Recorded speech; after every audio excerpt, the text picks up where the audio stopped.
I mentioned the relationship that develops as Ronald Reagan becomes the kind of chief negotiator of the end of the Cold War, at least sort of an understanding or more peaceful coexistence with the Soviet Union in the 1980s.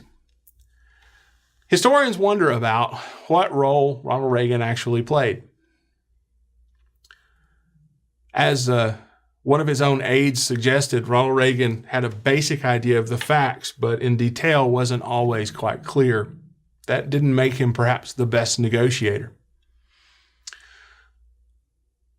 But he did have an interesting partner in the Soviet Union, a fellow by the name of Mikhail Gorbachev. Gorbachev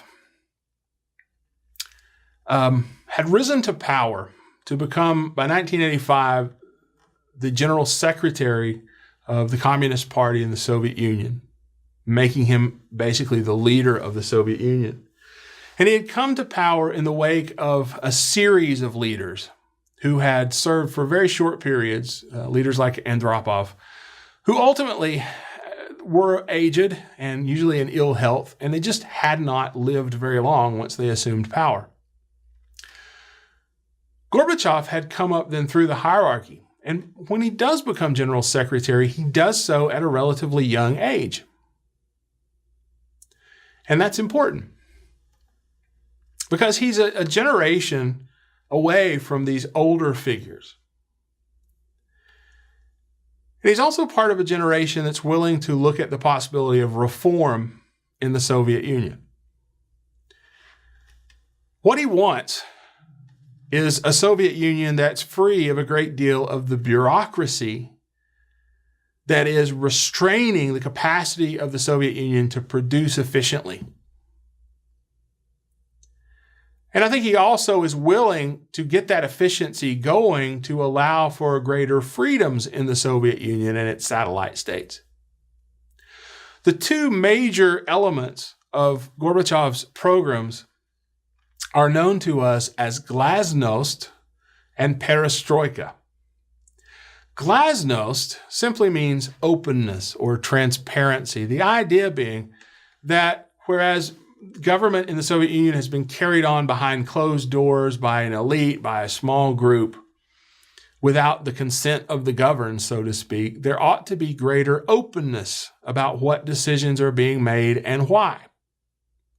That can end, among other things, corruption, but it could also help put an end to the inefficiency of the vast bureaucracy of the Soviet Union.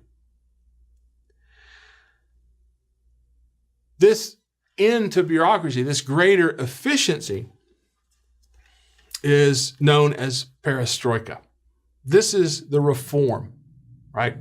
Glasnost, openness. Perestroika is the restructuring of the state and its mechanisms to achieve opportunity, a place for greater economic growth and potentially more individual incentive. It is a more market-oriented reform that Gorbachev has in mind. And he has this in mind because by 1985, it's increasingly clear that the Soviet system isn't really supporting the Soviet people. And over the course of the late 1980s, simple things like basic foodstuffs will become harder and harder to find in places like Moscow. So Ronald Reagan in the U.S. has this colleague now by 85 in the Soviet Union who seems to be a reformer, but Reagan still doesn't necessarily trust Gorbachev and vice versa, right? Would you trust Ronald Reagan who's over in the U.S. bantering about these terms, war, Star Wars, new armaments? You know, he seems a bit like a war hawk. In November of 1985, the two will meet in Geneva, Switzerland.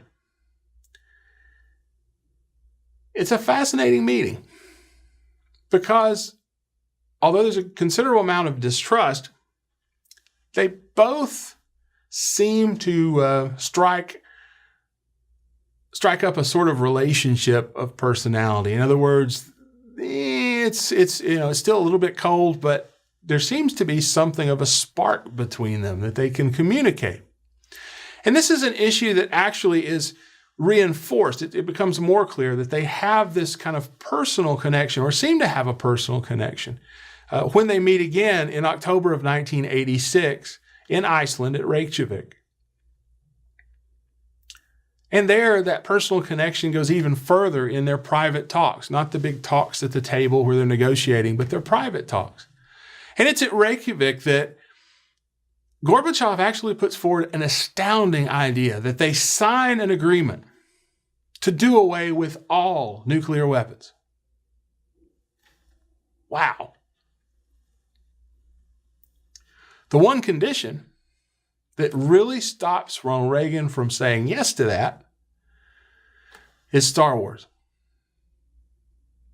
And it's odd, too, because Star Wars, this SDI initiative, is really something that exists only in laboratories, only on paper. It's still experimental. Much of the technology doesn't even exist yet. Rather than give up on that principle and that possibility, Ronald Reagan says no. He's not going to sign an agreement that would end nuclear weapons, that would gradually get rid of U.S. nuclear weapons. And part of it, I think he still doesn't quite trust the Soviet Union or Mikhail Gorbachev fully. But the two men will meet again. And that's a good thing to come out of Reykjavik. That the two men will meet again. They'll meet in Washington, D.C. in December of 1987, because they agree to go. Gorbachev would come to Washington, Reagan would come to Moscow. And what happens in Washington is that Gorbachev basically gives in. He says to Reagan, he says, look, on this business of having time to experiment with SDI, with Strategic Defense Initiative technologies, I'm going to give in on that point. And he does so by 87 in no small part because the conditions in the Soviet Union have continued to deteriorate. He's in a position, Gorbachev is, where he faces a sort of internal collapse if he doesn't focus in on addressing that, and if he doesn't have the resources that would otherwise be going toward armaments need to be going into really consumer goods and consumer items. So, the United States and the Soviet Union in 1987, following the Washington summit in 87, will sign what comes to be known as the INF Treaty, which is the Intermediate Nuclear Forces Treaty. Okay, INF. Intermediate Nuclear Forces Treaty. Intermediate refers to intermediate range missiles, right? The shortened missiles. And it's the first treaty beyond SALT I, which stopped the growth of nuclear arms, and SALT II, which is considered beyond those, which just slowed the growth. This is the first time. Ronald Reagan is integral here. This is the first time that the Soviets and the United States have agreed to actually begin reducing the numbers. The first time, really, this arms race, this nuclear race, has gone backwards since the end of World War II. 1988, Ronald Reagan visits Moscow. He is well received. Another summit is held, and ultimately the Soviets will agree to withdraw from Afghanistan, a process which is rapidly underway. They had found that Afghanistan had become a true drain on their resources. So, end of the 1980s, end of the second Reagan administration, leaves us on the cusp of the end of the Cold War. We'll pick up there in the next segment, I should say.